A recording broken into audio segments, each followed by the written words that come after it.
the Bermuda Triangle sector.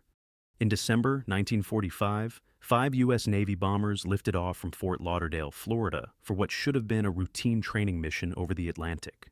The squadron, known later as Flight 19, consisted of experienced aviators flying TBM Avenger torpedo bombers across a familiar navigation route. Weather conditions were considered manageable, fuel calculations were standard, radio equipment was functioning at departure. Then the transmissions began to change. The flight leader reported that both compasses were malfunctioning. Minutes later, the formation appeared confused about its position.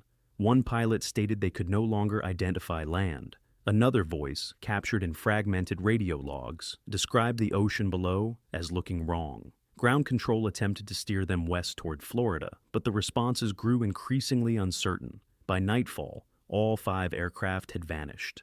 A rescue plane sent after them also disappeared, taking 13 more men with it. No confirmed wreckage was ever recovered. The official report admitted only this: the cause could not be determined. The region now called the Bermuda Triangle stretches roughly between Miami, Bermuda, and Puerto Rico, covering hundreds of thousands of square miles of ocean. It is one of the busiest maritime and aviation corridors in the world, yet for decades it has accumulated a record of missing vessels, vanished aircraft, and distress calls that ended in static. The danger is not a single visible force. It is a combination of conditions that can destroy orientation, disable judgment, and erase the margin between recovery and disappearance. The Gulf Stream cuts directly through the region, moving at speed strong enough to drag debris far from the original incident site within hours. A plane that ditches successfully may leave almost no trace by the time a search team arrives. Tropical storms can form rapidly, building violent updrafts and lightning cells across open water where pilots have few visual reference points. Waterspouts, rogue waves, and severe turbulence add another layer of instability. Then there is magnetism. Navigators have long noted that parts of the Atlantic experience unusual variation between magnetic north and true north. In most cases, pilots and ship captains are trained to compensate, but when compounded by weather, fatigue, instrument drift, and open water with no fixed landmarks, even minor deviation can become catastrophic. A few degrees off course in clear conditions may be corrected. A few degrees off course in low visibility over the Atlantic can become a death sentence. Oceanographers have also examined methane hydrate fields on the seafloor. In theory, sudden releases of methane gas could reduce water density enough to destabilize ships, while gas entering the atmosphere might affect engine combustion in low-flying aircraft. The theory remains debated, but the fact that it continues to be studied reveals how incomplete the explanation still is. The U.S. Coast Guard officially rejects supernatural claims and attributes most incidents to environmental and navigational factors. Yet many case files remain unresolved. Radio transcripts end abruptly. Search grids expand over thousands of square miles with nothing found. Insurance records close without answers. In a region so heavily trafficked, disappearance without debris should be rare. Yet, in multiple cases, that is exactly what was recorded. What makes the Bermuda Triangle sector dangerous is not myth, but accumulation. Wind, current, storm, magnetic deviation, and human error intersect in a corridor where recovery windows close quickly, and evidence disperses faster than investigators can follow it. If the Bermuda Triangle is only a concentration of natural hazards, then its reputation is an exaggeration built on fear and coincidence.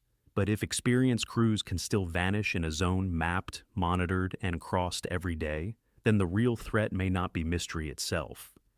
It may be how easily the ocean can still take people and leave almost nothing behind.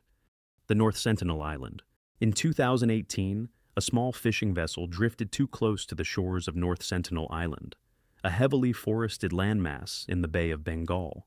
Indian Coast Guard reports later confirmed that 2 fishermen were killed within minutes of approaching the beach. Satellite imagery captured shortly after showed figures emerging from the tree line, bows drawn, bodies retrieved. The coordinates were logged. The patrol boat withdrew. No recovery mission was launched. The official statement was brief. Entry prohibited under national protection law. The area was marked again on maritime charts with a wider exclusion radius. What happened there was not treated as an isolated tragedy. It was treated as confirmation. North Sentinel Island spans roughly 23 square miles. Dense jungle covers nearly every inch of it. The Sentinelese, estimated to number between 50 and 150 individuals, have lived in near total isolation for thousands of years. Genetic studies conducted from distant observation suggest minimal exposure to outside pathogens. Their immune systems have never encountered influenza, measles, or even the common cold strains circulating globally. Any unauthorized landing is not simply trespassing. It is a biological gamble with irreversible stakes. The danger is not theoretical. In 2006, 2 fishermen who illegally anchored offshore were killed and buried on the beach. In 2018, an American missionary attempting contact was shot with arrows shortly after stepping onto the sand. Indian authorities recovered his body only through remote observation. Direct retrieval was deemed too dangerous. The island is protected by a 3-mile maritime exclusion zone enforced by armed patrol. Helicopters are forbidden from landing. Even aerial photography is restricted. Anthropologists describe the Sentinelese as one of the last uncontacted tribes on Earth. They respond to intrusion with coordinated defense. Observations show them positioning themselves strategically along the shoreline, signaling to one another with gestures and vocalizations. Their bows measure nearly 6 feet in length, capable of launching arrows tipped with hardened metal scavenged from shipwreck debris.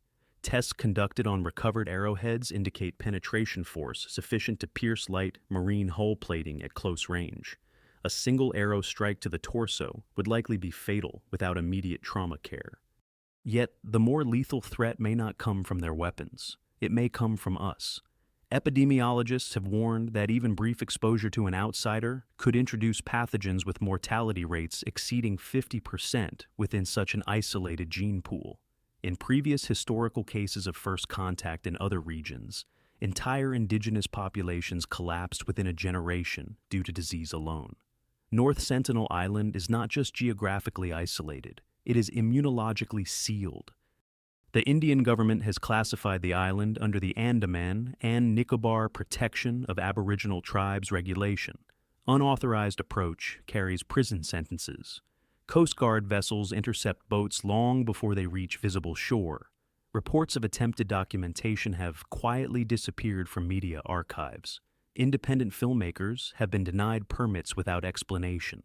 Drone flights are prohibited under national security guidelines. The rationale given is protection. Protection of the tribe, protection of outsiders, protection of something fragile that cannot survive exposure. But there is a deeper question beneath the restriction. North Sentinel is one of the few places on Earth where modern civilization has not yet overwritten the past. No cell towers, no concrete, no vaccines, no satellite dishes. A complete human society operating outside global systems. If contact occurs, it will not be reversible. Whatever is learned cannot be unlearned. Whatever is lost cannot be restored.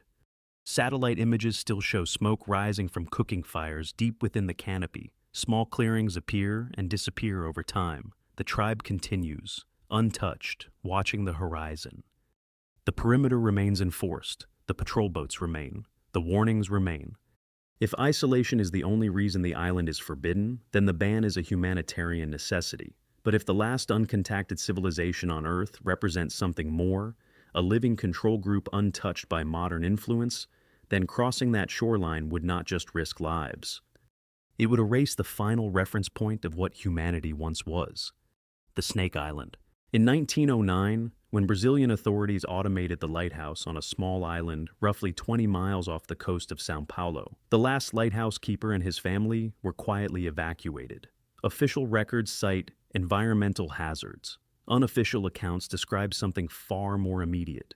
The island, known as Ilha da Queimada Grande, had become overrun, not by disease, not by storm, but by venom. From the air, the island appears deceptively calm. It spans just over 106 acres, covered in low Atlantic rainforest and exposed rock. There are no permanent human residents. Access is restricted by the Brazilian Navy. Unauthorized landing is prohibited. Permits for scientific research are rare and tightly controlled.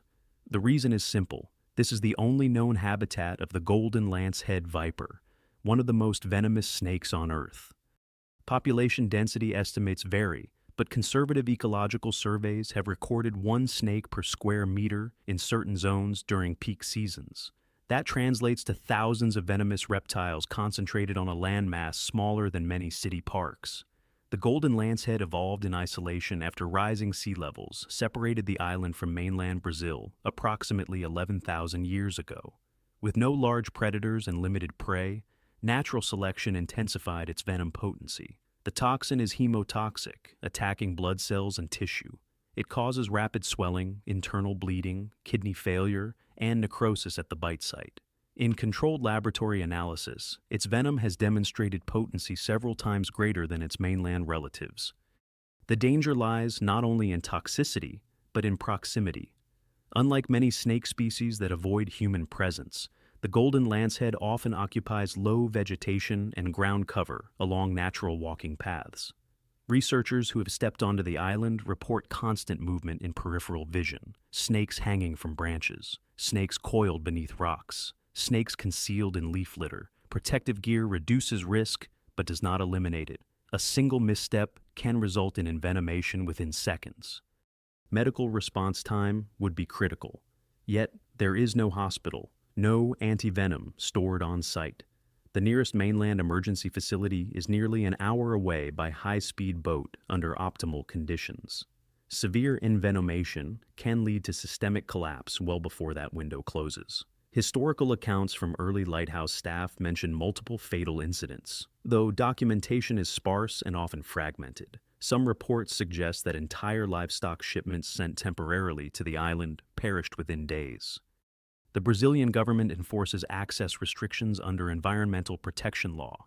The island is officially designated as an ecological preserve. Navy patrols monitor the surrounding waters. Unauthorized vessels approaching within a restricted radius may be intercepted and fined. Journalists have reported denied entry requests without explanation.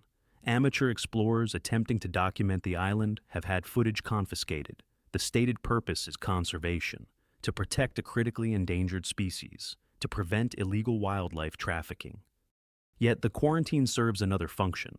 It maintains a boundary between human curiosity and biological extremity.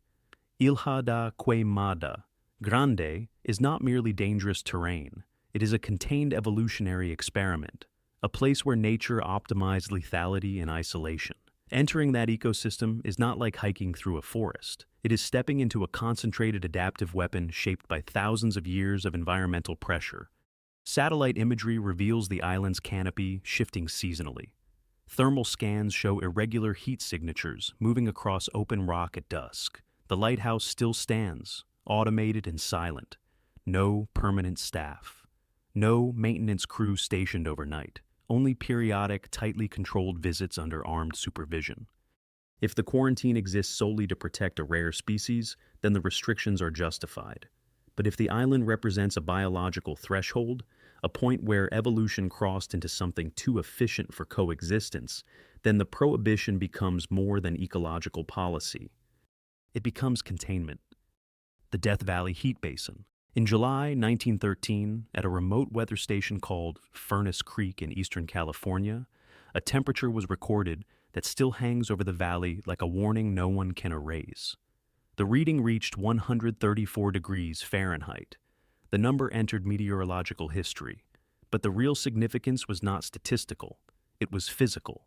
It proved that there are places on Earth where the environment itself can begin dismantling the human body the moment a person steps too far beyond shelter. Death Valley did not need venom, radiation, or a restricted military fence. It already possessed something more primitive and more relentless: heat. The valley sits below sea level, hemmed in by mountain ranges that trap descending air and recycle thermal energy back toward the basin floor. Sunlight strikes the pale rock, the salt flats, and the open desert ground, then radiates upward into air that has nowhere to escape.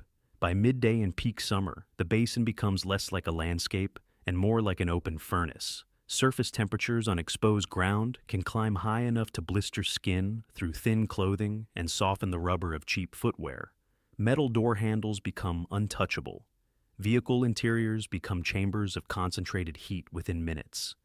But the true threat begins inside the body, where temperature control is measured in fractions. Human physiology is built around a narrow operating range. Once core temperature rises past 104 degrees Fahrenheit, heat stroke becomes a real and immediate threat. The nervous system begins to misfire, judgment declines, speech slows, coordination fails. A person may continue walking while already losing the ability to make rational decisions. By 106 degrees, organs begin to shut down. The brain swells, the heart strains against thickening blood. Muscles break down. The body starts consuming itself in an effort to stay alive. Death Valley accelerates that collapse because dehydration there is deceptive. Sweat evaporates almost instantly in the arid air, often before clothing even feels damp. That means a person can lose dangerous amounts of fluid without sensing how quickly the body is draining. Hikers have reported dry mouths, dizziness, and tunnel vision long before realizing they were in a medical emergency. Rescue teams have found victims only a few hundred feet from shade, water, or a working road. Their final decisions distorted by heat delirium. Some removed clothing during the last phase of collapse, a known symptom of terminal hyperthermia when the brain misreads the body's temperature signals. Park records over the decades have documented repeated fatalities tied to environmental exposure. Cars overheat on isolated roads, radiators fail, tires burst. Tourists step out for what they believe will be a short walk and discover that distance behaves differently in the valley. Heat haze bends perspective. Open ground looks near when it is not. In some areas, there is no cell signal, no immediate rescue, and no second chance once the body crosses its internal threshold. Authorities do not seal Death Valley with armed checkpoints, but warnings intensify every summer. Trails close, rangers advise against daytime travel, emergency crews stage water and response equipment where they can. Yet the valley remains open enough to tempt the unprepared. And that may be what makes it more dangerous than a forbidden island or a fenced exclusion zone. It does not look impossible. It looks survivable, right until it is not. If the Death Valley heat basin is simply a desert extreme, then it stands as one of nature's clearest demonstrations of human physical limits. But if rising global temperatures continue pushing heat records upward, then this valley may no longer be an outlier. It may be a preview of how whole regions begin to turn against the body without ever firing a shot. The Lake Natron. In 2011, a wildlife photographer documented a series of bird carcasses along the edge of Lake Natron in northern Tanzania. The bodies appeared petrified, wings extended, eyes hollow, feathers hardened into rigid forms. They were not fossilized over centuries. They had died recently. Their remains were coated in mineral deposits that preserved them almost instantly, as if time had been chemically arrested. Lake Natron sits within the eastern branch of the African Rift Valley, a region shaped by tectonic forces and volcanic activity. The lake itself is shallow, often no deeper than 10 feet, and its water temperature can exceed 100 degrees Fahrenheit during peak dry seasons. But what makes natron lethal is not depth or heat, it is chemistry. The lake's alkalinity is extreme. Water samples have recorded pH levels as high as 10.5 to 12 in certain sections, comparable to ammonia-based cleaning agents. This caustic environment results from sodium carbonate and other evaporative minerals flowing from surrounding volcanic terrain. As water evaporates under intense sun, mineral concentration increases, thickening the solution into a briny, alkaline bath. Most animals instinctively avoid direct contact with the lake's surface. However, migratory birds occasionally mistake the reflective water for safe landing ground. If they touch down in concentrated zones, the alkaline solution can damage skin and eyes rapidly. Burns may occur within minutes. Smaller animals that fall into the lake struggle against the viscosity and chemical irritation, often succumbing before escape.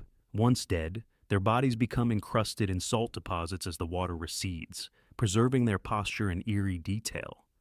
Yet natron is not devoid of life. Certain species of tilapia fish survive in less concentrated pockets near freshwater inflows. Flamingos breed along its shores, feeding on cyanobacteria that thrive in high alkaline conditions. The ecosystem is specialized, fragile, and precisely balanced. Human intrusion disrupts that balance easily. Increased runoff, pollution, or development could alter mineral concentration and collapse the biological niche.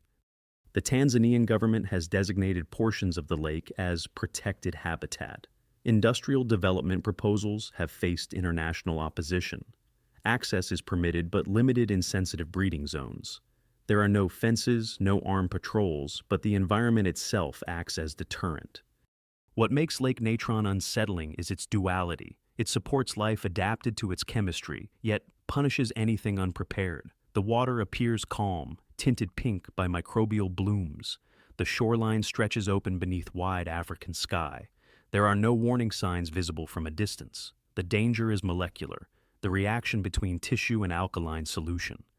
Satellite imagery reveals seasonal fluctuations in color and surface area. During dry months, vast sections crystallize into salt flats. During rains, the water expands and dilutes temporarily, only to reconcentrate under heat.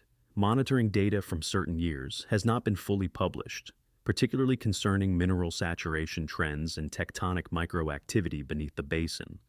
If Lake Natron's restrictions exist simply to protect a unique ecosystem, then limited access is environmental stewardship. But if the basin represents a chemically evolving environment, one shaped by ongoing volcanic input and mineral concentration cycles, then the calcified carcasses along its shore may not only be a natural occurrence, they may be a preview of how rapidly a familiar landscape can become incompatible with unadapted life. The Danakil Depression. In 2005, a small geological survey team operating in northern Ethiopia recorded ground temperatures exceeding 120 degrees Fahrenheit before noon. By mid-afternoon, surface readings in exposed sections of the Danakil Depression climbed even higher. Equipment left on bare rock became too hot to handle. One of the researchers later described the air as chemically heavy, thick with sulfur. The team withdrew earlier than planned. Their report concluded with a warning. Extended exposure without protective measures could become fatal within hours. The Danakil Depression lies more than 400 feet below sea level, making it one of the lowest land points on Earth. It is also one of the hottest inhabited places on the planet. Average annual temperatures exceed 94 degrees Fahrenheit, but heat alone does not define its lethality. The region sits atop a tectonic triple junction where three continental plates are slowly pulling apart. Beneath its crust, magma circulates close to the surface. The result is a landscape of hydrothermal fields, sulfur springs, and acid pools that appear almost alien in color. In areas such as Dalol, shallow ponds shimmer in shades of neon yellow, orange, and green. Their beauty is deceptive. Water samples collected from these pools have measured pH levels near zero, comparable to battery acid. The liquid contains dissolved salts, iron oxides, and sulfuric compounds capable of corroding organic tissue rapidly. A single misstep into one of these basins could result in severe chemical burns before escape is possible. Gas emissions present an additional threat. Sulfur dioxide and hydrogen sulfide rise from fissures in the ground, especially during periods of tectonic unrest. In low-lying pockets, these gases can accumulate to concentrations high enough to cause respiratory distress or unconsciousness. Portable detectors used by field scientists have recorded sudden spikes that forced evacuation. Hydrogen sulfide, in particular, can paralyze the sense of smell at high concentrations, removing the natural warning signal before collapse occurs. The Danakil region is not entirely off-limits. Local Afar communities inhabit certain areas, and salt miners still extract blocks from hardened flats. But the hydrothermal core zones are approached with extreme caution. Organized expeditions require specialized guides, satellite communication, and emergency evacuation plans. Even then, accidents occur, vehicles overheat, tires melt on superheated ground. Travelers suffer dehydration at accelerated rates due to low humidity and relentless sun exposure. Military presence in parts of the region has increased intermittently, citing border security concerns. Geological research permits are sometimes delayed or denied without detailed explanation. Satellite imagery reveals newly formed fissures and expanding thermal zones in areas previously considered stable. Data on deep magma movement is limited, and certain seismic readings have not been publicly updated in years. The Danakil acid basin represents a convergence of lethal variables. Extreme heat stresses the human cardiovascular system. Acidic waters threaten chemical injury. Toxic gases impair respiration. And beneath it all, tectonic instability adds unpredictability. It is a place where the planet's internal forces are visible at the surface. Unlike radiation or biological isolation, the threat here is immediate and multisensory. The air burns the lungs. The ground radiates heat through boot soles. The pools shimmer with corrosive intent. Survival depends not on courage, but on precise calculation and constant awareness. If access restrictions exist solely because of environmental extremity, then they are practical measures against natural hazard. But if certain geothermal readings or tectonic anomalies suggest deeper instability beneath this already volatile terrain, then the real danger may not be the acid pools themselves. It may be the shifting crust beneath them. The Mount Sinabung Zone. In 2014, surveillance cameras positioned along the restricted perimeter of Mount Sinabung in North Sumatra recorded a wall of ash and superheated gas racing down the mountainside at highway speed. Within seconds, entire sections of forest vanished beneath a rolling gray mass. Later, analysis estimated the temperature of that surge at over 1,800 degrees Fahrenheit. The velocity exceeded 60 miles per hour. No human being caught within its path would have had time to run, breathe, or even fully comprehend what was happening. The exclusion zone surrounding Sinabung was immediately expanded. Villages were abandoned permanently. Access was declared lethal. Mount Sinabung had been dormant for nearly 4 centuries before reawakening in 2010. Since then, it has erupted repeatedly, each cycle more violent than the last. The danger does not come from slow-moving lava flows that can be outrun or redirected. It comes from pyroclastic density currents, a mixture of volcanic gas, ash, and fragmented rock that behaves like a liquid avalanche of fire. These currents hug the ground, accelerating downhill with devastating force. Temperatures within the core can exceed the melting point of aluminum. The gas cloud ahead of the surge displaces oxygen, causing asphyxiation before thermal trauma even occurs. The Indonesian government established a permanent exclusion radius that shifts based on eruption intensity, often extending several miles from the crater. Military checkpoints block rural roads leading toward high-risk slopes. Entire agricultural regions once cultivated for generations now sit empty beneath layers of ash. Satellite imagery shows dark channels carved through forest where pyroclastic flows repeatedly descend, following the same natural ravines year after year. Scientific monitoring stations placed along the volcano's flanks measure seismic tremors, sulfur dioxide emissions, and ground deformation. In some cases, instruments have recorded pressure spikes minutes before eruption, but not always. Sinabung's activity remains unpredictable. Sudden vertical plumes can rise over 20,000 feet into the atmosphere without sustained warning. Ashfall drifts across villages miles away, collapsing rooftops under accumulated weight. Autopsy reports from victims caught within earlier eruptions describe internal organ damage consistent with flash heating, lung tissue carbonized, air passages filled with fine ash particles. In some cases, bodies were discovered in positions suggesting they were overcome instantly, mid-step, as if time had simply stopped. International volcanology teams have attempted to model Sinabung's eruption cycles, yet precise forecasting remains elusive. The mountain appears to build internal pressure irregularly, releasing energy in bursts rather than predictable intervals. Drone footage captured during recent activity shows entire sections of the summit fracturing and collapsing inward before ejecting debris outward at explosive speed. Despite the scientific oversight, the restricted zone remains strictly enforced. Police and military patrol units monitor boundary villages to prevent unauthorized return. Farmers who attempt to reclaim land risk arrest.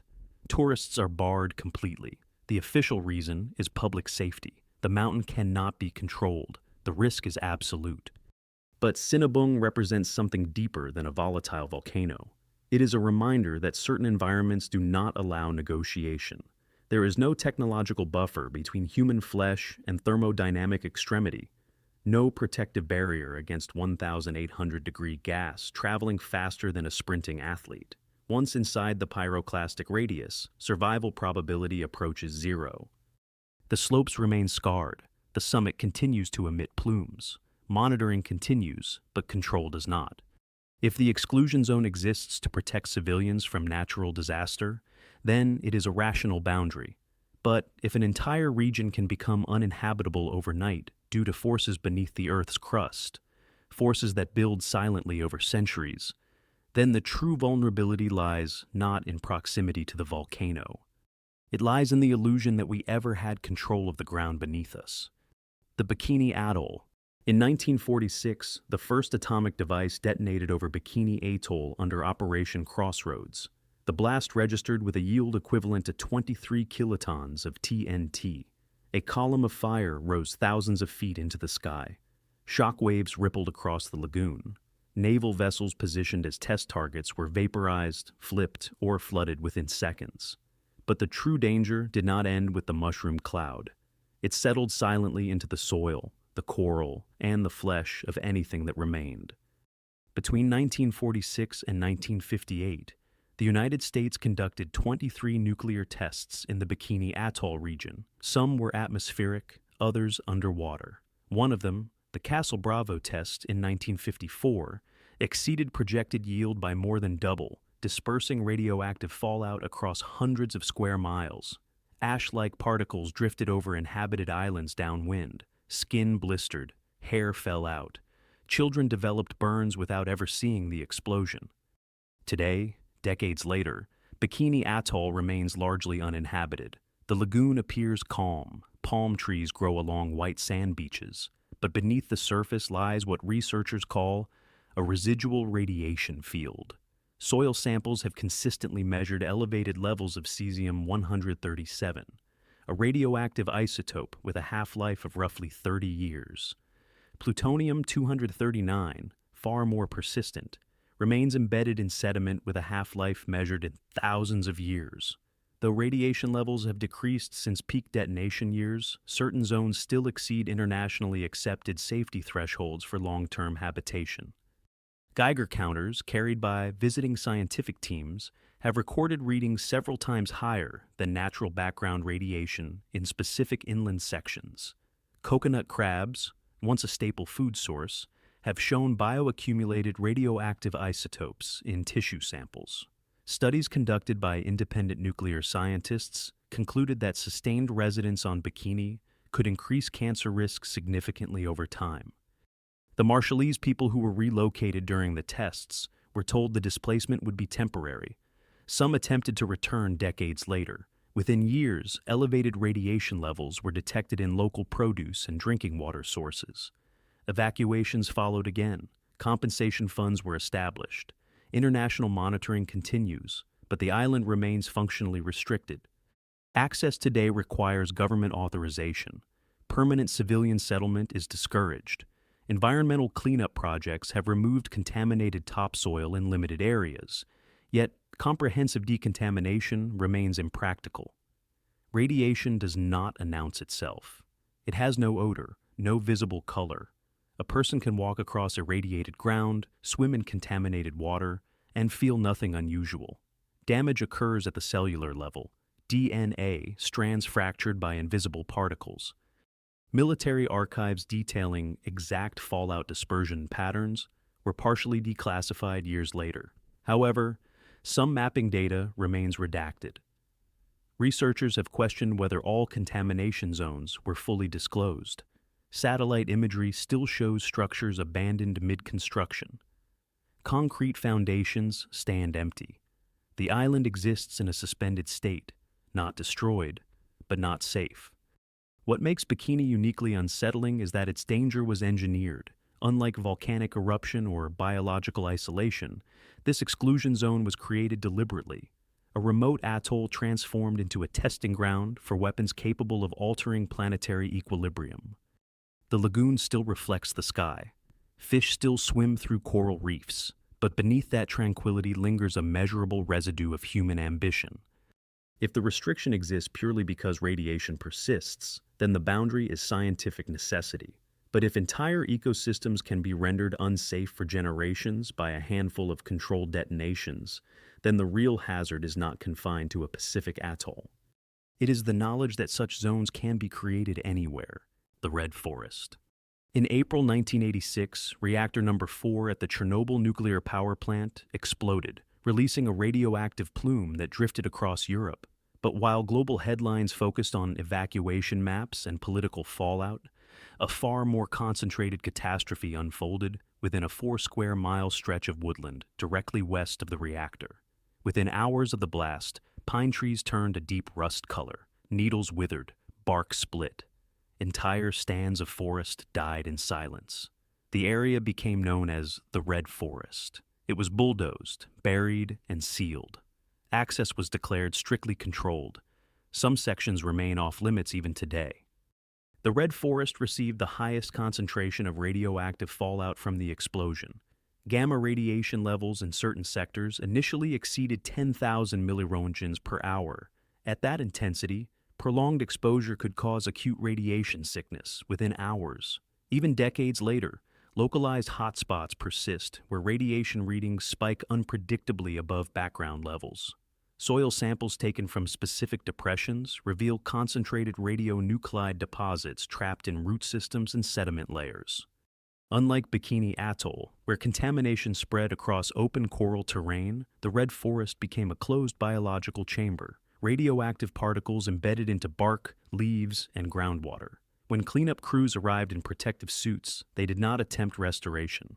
They flattened the forest with heavy machinery and buried it under layers of sand and clay, effectively entombing the most contaminated biomass.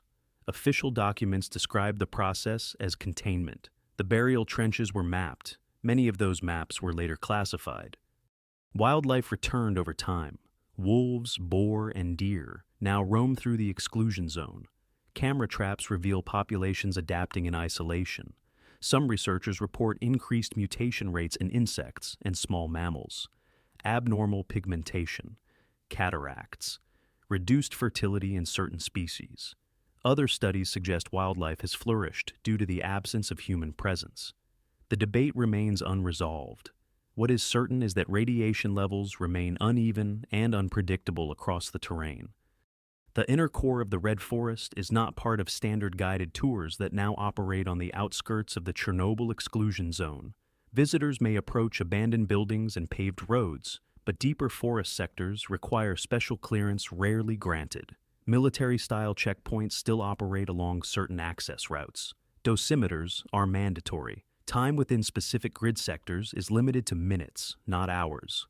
Former cleanup workers have described equipment malfunctions in highly contaminated pockets, digital counters freezing, analog needles spiking erratically, protective gear contaminated beyond salvage, internal memos from the late 1980s reference zones labeled with numeric hazard codes that were never publicly explained. Some field reports documenting radiation mapping anomalies were archived without publication. The Red Forest is not dramatic in appearance today. Sunlight filters through regrown birch trees. Grass sways in open clearings. There are no visible flames, no audible alarms. The danger resides at the atomic scale. Invisible particles continue to decay, releasing energy capable of altering DNA structures in living cells. What makes this exclusion zone uniquely unsettling is that it remains active without spectacle. Radiation does not roar like a volcano or strike like venom. It persists quietly. It accumulates. It modifies. If the restriction exists purely because contamination still lingers, then it is a matter of environmental caution. But if certain data regarding mutation patterns, exposure thresholds, or long-term ecological impact remains sealed within classified archives, then the Red Forest may represent more than a historical accident. It may represent a controlled observation of what happens when a forest absorbs the residue of nuclear fire. The Mariana Trench. In 1960, a steel sphere barely 7 feet wide descended into the Pacific Ocean west of Guam. Inside it, 2 men watched the depth gauge climb past numbers no human had ever survived. At 35,800 feet below sea level, the Trieste bathyscaphe touched the floor of the Mariana Trench.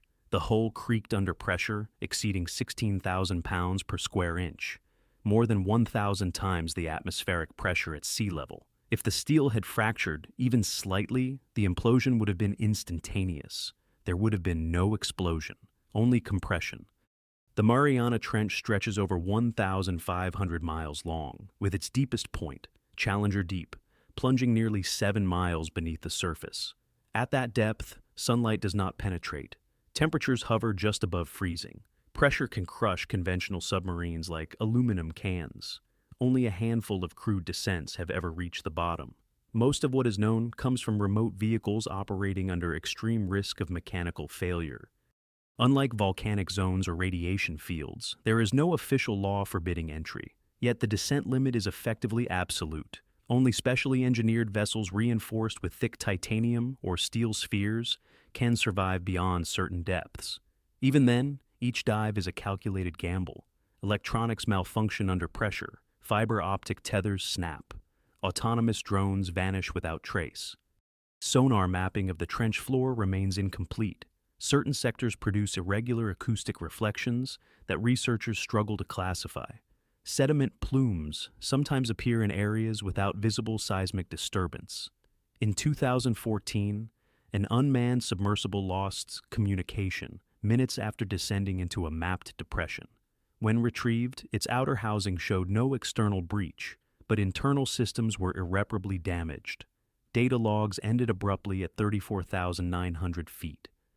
Military interest in the region has been consistent but understated. The Pacific Basin hosts strategic submarine routes. Deep-sea sensor arrays operate quietly across sections of the ocean floor. Some bathymetric surveys conducted during naval exercises remain classified. Oceanographers often note that humanity has mapped Mars's surface more thoroughly than its own deep ocean trenches. The abyss remains largely unobserved. Biologically, the trench hosts extremophile organisms adapted to crushing pressure and total darkness. Amphipods, microbial colonies, and strange translucent fish have been documented. But even these discoveries are sparse, dependent on short-term probes. Long-term monitoring equipment rarely survives prolonged deployment.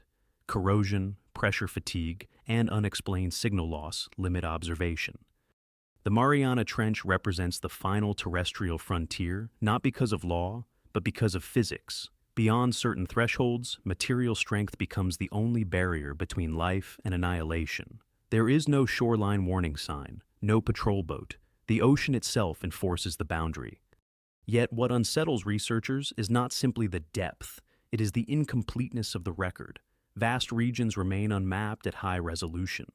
Geological structures extend beneath sediment layers. Hydrothermal vents pulse in darkness. The trench floor shifts slowly as tectonic plates grind against each other, subducting ocean crust into Earth's mantle. If the descent limit exists purely because human engineering has not yet surpassed natural pressure constraints, then the trench is simply a technological challenge awaiting future solutions. But if critical survey data from certain depths remains withheld under strategic classification, then the boundary may represent more than structural risk. It may represent the point at which observation becomes uncertainty, and uncertainty becomes silence. Conclusion. These forbidden places reveal a disturbing pattern. They are not isolated accidents scattered across geography. They form a map of boundaries, lines drawn where survival probability collapses, where environments turn hostile without warning, and where access narrows the closer one gets to the core. Some of these zones are governed by physics, superheated gas moving faster than human reflex, radiation that rewrites cells invisibly, chemical basins that burn without flame, ocean pressure that crushes steel at 7 miles below sea level. In these places, nature establishes the perimeter. It does not negotiate. But other boundaries are enforced differently. Airspace redrawn and permanently restricted, islands patrolled, archives sealed, monitoring stations maintained long after public interest fades. In these cases, distance is accompanied by silence, and silence is not a natural phenomenon. What makes this pattern unsettling is repetition. Whether biological, geological, nuclear, or strategic, each location is treated not simply as dangerous, but as controlled. Access is limited, data is partial, observation is filtered. The explanation is always protection. Protection of civilians, of ecosystems, of national security. Yet, in multiple cases, information diminishes precisely where curiosity intensifies. If these are merely hazardous environments, then the restrictions are practical safeguards. But if some of these places represent thresholds, points where human presence disrupts something fragile, volatile, or undisclosed, then the perimeter serves another function. It does not only keep people safe, it preserves whatever lies within. The tragedy may not be that such places exist. The tragedy may be that entire regions of the planet remain beyond direct understanding, monitored but not fully explained. The question is not whether these places are deadly. The question is why some of them require more than warning signs to keep the world away.